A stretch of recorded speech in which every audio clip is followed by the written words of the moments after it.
but I only did that because I hated it so much.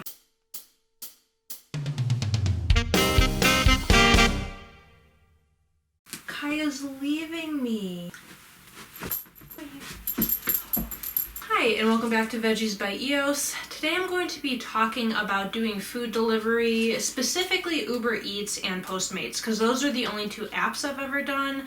So I'm first going to talk about just kind of things to know in general, regardless of which app you use. And then after that, I'm going to talk about more specifically Uber and then more specifically Postmates, why I do like one over the other. I'll just tell you right now, it's Uber. I like Uber better than Postmates, but Uber isn't perfect, so I'm going to talk about some pros, cons of each in case you're thinking about doing it, or maybe you do Grubhub and you're thinking about picking up a second one. Okay, I just filmed this entire video, but I forgot I had asked a question on my Instagram story, and I actually have 4 responses asking questions about delivery driving. So I think I'm gonna start with that. Start with the little Q&A. I would love to do like an actual Q&A on my channel, but I have like no Instagram followers, so follow me on Instagram, please, thank you, so that one day I can do a Q&A. One of the questions is just, what up with you? So that wasn't really asking a question. I'm okay, I'm currently quarantining, but we're fine. Eric then asked, who was the nicest customer you have ever delivered for? And to be honest, this would be a question for me not doing online delivery, because when you do online delivery, you really don't come in contact with the customer, which is kind of the point. I don't really come in contact with them. I've gotten a $15 tip before, so like, no wait, I do have a story. Okay, because I delivered alcohol, so like I needed to get his ID. He was having the worst night ever. I felt so bad for him. He was having like a Zoom, this was on Christmas too. His internet went out during his Zoom meeting with his family, and then he was like, I'm just gonna go to the store and get some alcohol. Then his car wouldn't work, so he ordered it on Uber. I show up with the alcohol, but his license was a paper one, because it was a temporary one. It was all crumpled, and in my head I was like, I don't think this is gonna like go through, because this is not a license. Like, it is, but it was so crumpled, it was so bad. And it took me like 5 minutes to finally get it, and then it made me type everything in. It was so annoying, but he was so understanding. He was so nice, and I also drove pretty far out to his place. This was in the Chicago suburbs, so I went from one suburb to his suburb, and it was quite the drive. It was a 25-minute drive, I think, to get out to him, but Uber was paying me a good amount, so it was fine. Like, it was worth the money. But he was like, I'm so sorry, I didn't realize you had to come from that far. Like, here's another $5. And he gave me $5 in cash, and I was like, I would have been happy with what I got paid on Uber, like, because he also tipped on Uber. I think he tipped $7 on the app, so my total Uber plus his $7 tip I would have been happy with, and then I got $5 more. I hope his night went better, because yeah, he was having a really bad day. I would say he was my favorite, nicest customer I've had. Vix Takes Pics asked 2 questions. She's my friend Caitlin. Her first question was, how stressful is it? It can get pretty stressful. Sometimes something goes wrong, whether it's with the restaurant, or like in this video I'm gonna talk about some examples of where it's stressful, and you'll see what I mean. But yeah, it can definitely get stressful. If everything goes as planned, it's really not that stressful at all, but there are usually things that don't go as planned. So overall, it's not that high of a stressful job, but things can happen where, yeah, it can get stressful. Her second question was, how much money do you make? Which I want to say I definitely made more money with Uber over Postmates, although I'll get into why I don't like Postmates in the video. With Uber, if you're having a good day and it's a prime hour, you can make up to $30 or $40 an hour, but you're only going to make that much for like you can't work all day and make that much all day, but if you're delivering at like 6, 7, 8 p.m. on a Saturday night or Friday night, yeah, you're gonna make pretty good money. Now, if you're trying to deliver at 2 p.m. on a Monday, probably nothing's even gonna pop up and you're gonna make $0 an hour, or like a bad one will pop up and you won't want to take it. So overall, in terms of money, if you're looking for a full-time job, I would not recommend doing this, although I know some people do have multiple apps, like they have all of the delivery apps and they're like always doing all of them, and they do kind of make it into a full-time job. So it's possible, but I wouldn't recommend trying to make this your full-time job. I would say this is really great for like either college students that need some side money, or if you already currently have a full-time job and just want to make some extra money on Saturday nights, because I would recommend like doing it Friday and Saturday night is when you're going to make the most money. So that is what I would recommend doing if you're wanting to do this to make a lot of money. Do it Friday and Saturday night. You can potentially make $30 an hour. I would say average. It's really hard to give an average, and you can accept and deny deliveries if it's too low for you, but I would say on average you make at least $15 an hour, closer to 20, but it really depends on where you live and all that, so it's hard for me to answer that question. Sorry, I just rambled a bunch for that one question. I feel like I didn't even answer it. As long as you don't accept bad deliveries, and as long as you're delivering in a somewhat busy time, you're definitely going to be making more than minimum wage. Let's put it that way. That is my answer to that question. Starting off with things that you want to make sure you keep in your car. Obviously your license, like you're driving, so you need your license. Also car insurance, even though they both sound obvious, just make sure you don't forget them. Hey. A water bottle, especially in summer months, if you're driving around in like 90-degree weather and say you go out for 3 hours to do Uber, you're gonna want water. So make sure you bring your water bottle with. Since we're in times of COVID, and honestly after COVID, you should still do this, but hand sanitizer, sanitize your hands when you get in the car, at the restaurant, after you do a handoff of anything, sanitize them again, after you go ahead and put it at the person's door, sanitize them again. This is probably something people never thought about before, but now with COVID, more people are thinking about this. Even if you're not a delivery driver, I would recommend having hand sanitizer in your car for after you go through a drive-thru, or after you go to the bank, or after you go to the grocery store. It's actually really convenient to have hand sanitizer in my car with me at all times, and I have a pump one. Actually, I have one right here. My friend Rachel gave this to me. So literally it's just sitting in one of my cup holders like this, and all I have to do, go ahead, pump it on my hands. It's really easy, really quick. So I would recommend getting a pump one because those are very easy. My next few things are for Postmates, and just for reference, Uber, someone calls in the order in the app, the restaurant gets the order, and then when you get there, the restaurant already knows the order, knows your name. Like it literally says, so-and-so is coming to pick up the food. So like they would know my name. Postmates is different in which you are the one placing the order. So the customer makes an order, you see the customer's order, and you place the order. So with that, there are sometimes mistakes, or customers order something that the restaurant doesn't make anymore, or that the restaurant just doesn't have, which, as you can imagine, is a problem sometimes. My very first Postmate order was actually a literal disaster. First of all, it was a Burger King order. It was like $30 worth of food, which, if you know Burger King, that's a lot of food. They were trying to order tacos, which I guess at some point Burger King had tacos. I don't really remember that being a thing, but apparently that was a thing. They ordered a bunch of stuff Burger King didn't have, so I had to call the customer. I was like in the drive-thru. They had to put me to the side. It was a whole big thing.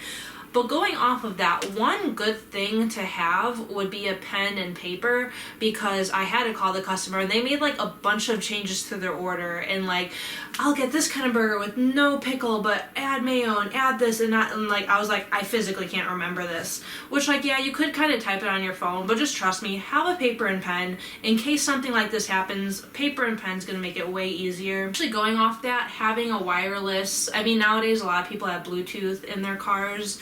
I actually do now. When I was doing Postmates, I did not. But if you don't have Bluetooth in your car, try to have either a Bluetooth headset or just earbuds in general, just so you can like not be on the phone and like writing or something, so that your hands are free. Also, going off of that, there was a mistake with the person's address. Or no, it wasn't a mistake. Postmates wasn't showing me their address, so I had no idea where I was going. It did say the city they lived in, so I started heading that direction to that city, but I didn't have their address. So I was on the phone with Postmates trying to get their address. So as you can imagine, like trying to hold up a phone and drive at the same time is not a good idea.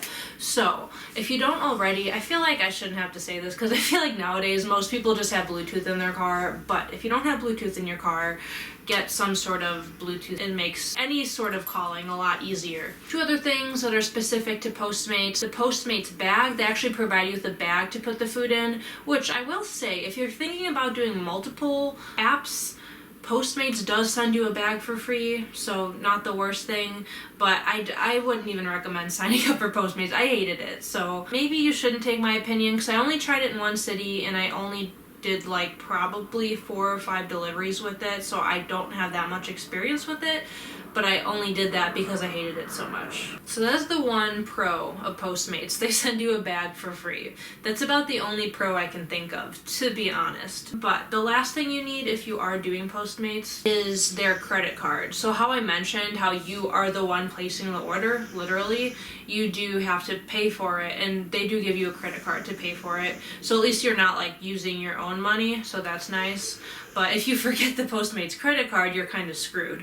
So keep that in mind. You will be responsible for a credit card. Postmates just overall was so annoying. I think I'll stick with Postmates because I do have a couple of points to talk about Postmates for tips. Honestly, one reason people might want to sign up for Postmates is I think they accept anyone anytime, because when the whole pandemic started, like everyone was trying to get on food delivery apps, and pretty much no apps were hiring. Uber let me get on a wait list, and I think Grubhub put me on a wait list. They took a long time to ever respond back to me. Another one I tried, I think DoorDash just said like literally nothing. But Postmates let me go through. It was a really, really quick process. So I guess that's the one other pro to Postmates. You can get accepted real quick and start driving. I think within 2 days I was driving. So yes, it is very quick. So if you're looking for something quick with a quick turnaround, I would recommend Postmates. So my biggest tip with Postmates, if you decide to do it, is if there's any way at all possible for you to call in the order and order ahead, do it. Now there are some places like Burger King, I don't think you can call ahead a Burger King order, but some places, for example, one of my Postmates deliveries was literally just a pizza from a gas station. It was Casey's. If you have Casey's near you, you know what I'm talking about. So I drove all the way to the Casey's, ordered the pizza, and then waited 25 minutes for them to cook the pizza. I mean, obviously, pizzas take a while to make. What I should have done was called Casey's, ordered the pizza over the phone, and then I still could have paid with my Postmates credit card. I probably could have paid with the Postmates credit card over the phone, or just paid when I got there. And that would have saved me literally 25 minutes of just sitting in the store. And that person barely tipped me too. Like, I had to wait in the store for 25 minutes. They lived a good amount, probably 12-15 minutes away from me. Then I had to come back to my house. So that was a solid hour. And I think I only made like $6 from it. I don't really remember. This was so long ago. So there are some annoying things like that that can be avoided if you can call in your order ahead of time. Why are you snoring? That's what I thought. Oh, she snored again. Okay. Again, some places you just physically can't call in, but if you can, do that. Trust me. One other thing I remember was one of the houses I had. You need to stop snoring. You need to stop the snoring.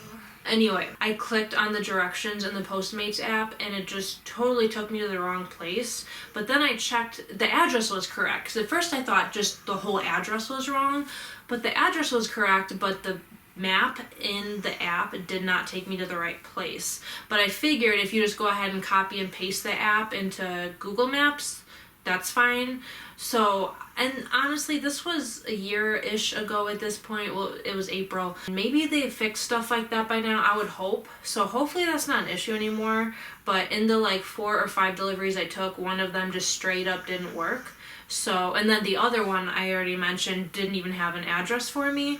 So I would hope that little bugs like that are fixed by now, but I could be wrong. If you currently do Postmates, let me know in the comments. Is the whole maps thing still an issue, or like is that fine now? I think that was my last thing about Postmates. In general, I really would not recommend it at all. Although maybe it's better in some cities. I was in a city that wasn't super populated and more spread out than say maybe like Chicago or New York or LA. So it might be better in bigger cities, I'm not sure. I have not tried it in my current city, so it might be better here, maybe not. But what I would recommend instead is Uber. I actually went ahead and pulled up my little Uber app. The cool thing about Uber is when you click to go online, they actually do make sure you're wearing a mask. Like you'll have to, before you can even go online, you have to like be wearing a mask and hold up your phone to take a picture to like show that you are wearing a mask. I don't remember Postmates doing that, although by now they might be doing that. So it's just nice to have the reminder to like actually wear a mask and all that. I would be doing that anyway, but I don't know, maybe there are some drivers that might forget. So I do like that aspect of it. I will say, I already mentioned how Postmates was quicker with like actually letting me drive. Uber did take a while. I don't remember exactly how long. It was at least a couple of weeks. And then by the time they actually went through and like made me a driver, I actually had a job at a pizza place back in the city I used to live in. So at that point I was working full-time there, so I didn't want to do Uber. But then when I moved to Texas, I didn't have a job yet, so I was like, oh, my Uber account is ready to go, like I can just hop on and start driving. So that's exactly what I did. Like right when I moved to Texas, I just hopped on Uber and started driving. So it was nice that it just was available.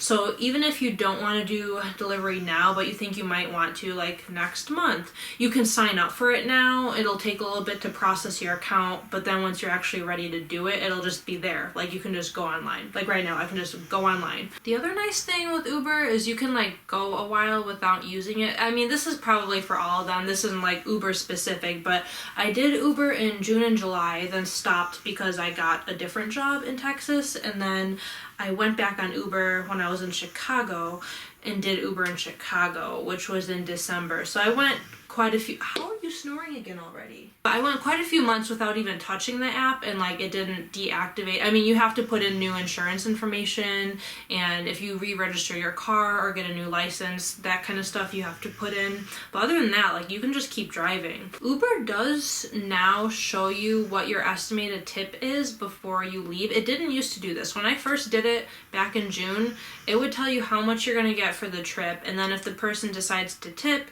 you get the tip money as well, obviously, but you have no idea what that's going to be. It could be $0, it could be $2, it could be $15. Actually, it was one of my first deliveries on Uber. They tipped me $15, and I was like so shocked. It was really cool. That's how Uber used to be, but now what Uber does is they actually do the price they show you, like the price that pops up on your phone when it asks you, do you want to take this delivery, yes or no? It now shows you like the total amount you're going to be paid, so after tip. And the thing with that is people can change their tip. So say it says $8, and like say 6 of the $8 was a tip, but then the person decides they only want to tip $3, it will go down by $3. Or say they want to tip you more, it will go up. And I have seen that happen. I've mainly only seen it gone up. I remember I did one delivery. It was actually on Christmas. They already had a pretty nice tip, but later on it notified me that they had actually tipped like a few dollars more, so I got more money than I thought I was going to originally, because they decided to tip more than they originally said they were going to. Unless Postmates also changed, I don't think they do that. So that's the nice thing about Uber, because this is unfortunate, but some people don't tip. So there are some deliveries. I had multiple McDonald's deliveries that would take 15 minutes, and it literally would pay me like $2, like $2.50 to go take a McDonald's delivery. So obviously that's no tip. And it's nice to know if someone isn't gonna tip. And granted, maybe they were planning on tipping in cash. I don't know. I didn't take any of the ones that were that low. So maybe they did tip in cash, but I kind of doubt it. There were just so many, and I don't understand how there were that many that didn't tip. Like it was mind-blowing. And it's like, do you want this delivery? Like, no, I don't want $2. One of them popped up. Since I was in Chicago, that's a pretty big area, so some popped up that were like 45 minutes and stuff like that. I remember one delivery popped up that was like almost an hour, I think 55 minutes, something like that, and it said it would pay me $6. I was like, you're telling me you're gonna pay me $6, which isn't even minimum wage, to make a delivery that's going to take me a literal hour? So yes, there are some bad deliveries on Uber. Uber's not perfect, but the people that do tip well you make really good money, and you can accept and deny literally whatever delivery you want, or whatever delivery you don't want, you can deny it. The only thing is, if you deny 3 in a row, it kind of sets you to an offline mode. You just need to go back on and say like, no, keep me online. I want to keep accepting them. But if you don't go on the app and say, keep me online, it will kind of refer you to be offline. Just keep that in mind. If you do like keep denying them, like I guess the app kind of gets mad and puts you offline, but like it's not like it shuts you off for the rest of the day or anything like that. Like you can keep taking deliveries, you can keep staying online. Overall, I would say I like Uber. There are some bad deliveries on it, but obviously you can just deny the bad deliveries. One last random thing, and this is a very small detail, but when an Uber delivery pops up on your phone, it takes up a good portion. Like where my finger is, I would say it takes up like this much of the phone. I mean, almost half of the phone, like the bottom third of your phone, literally. And all you have to do to accept the delivery is hit anywhere within that box. To decline it, you have to hit the little decline button. I think it's in the upper left. But the problem with this is if you're texting, so if I'm sitting here texting, which that's literally where a texting box is down here. So actually on more than one occasion I've been sitting in my phone texting with my Uber like running in the background, and then an Uber popped up, but it pops up before it makes a noise. So before you even know it, if you're in the middle of a text, you're gonna hit that big huge block square and accept the delivery without even realizing it. And I did this twice when I was in Chicago, and one of them I saw it for a split second and it was enough money for me to be worth it, so I took it. But one of them was like terrible, and it was at the end of the night, and like low-key I was in kind of a bad part of Chicago, I think. So I just wanted to go home. And I accepted it, and I was like, oh no, like I wanna go home. It's like 9 o'clock at night. I'm not in the best part of town. Like I wanna go home. And so you can cancel it. If you accept one on accident, like I did, you can cancel it. That is one good thing to know. If you do accidentally accept one, that doesn't mean you have to go out and take it. You can cancel it. There's one other weird instance where it took me to a hotel, and the hotel lady had no idea where this restaurant was, but it was apparently in the hotel, and it was just kind of a disaster. But with stuff like that where it becomes a disaster, just try calling the restaurant. I didn't think to call the restaurant, which was really stupid of me. I called Uber instead, and then it was on hold for 20 minutes. It was just this big long disaster. So if you run into any issues at all with like finding a restaurant, or honestly any issues at all, I would call the restaurant first if it at all can be figured out with them before calling Uber. Because if you call Uber, you're automatically going to be on hold for like at least 15 to 20 minutes. I almost forgot about my Q&A, so I actually just filmed that, and I'm putting that at the beginning of the video because I think that will be somewhat more interesting. But thank you so much for watching this video if you actually watched the whole thing, because I feel like a lot of it was rambling, but if you're genuinely interested in doing either of these or some sort of delivery service job, hopefully this video helped you at least a little bit. Thank you for watching, and I'll see you next week. Bye.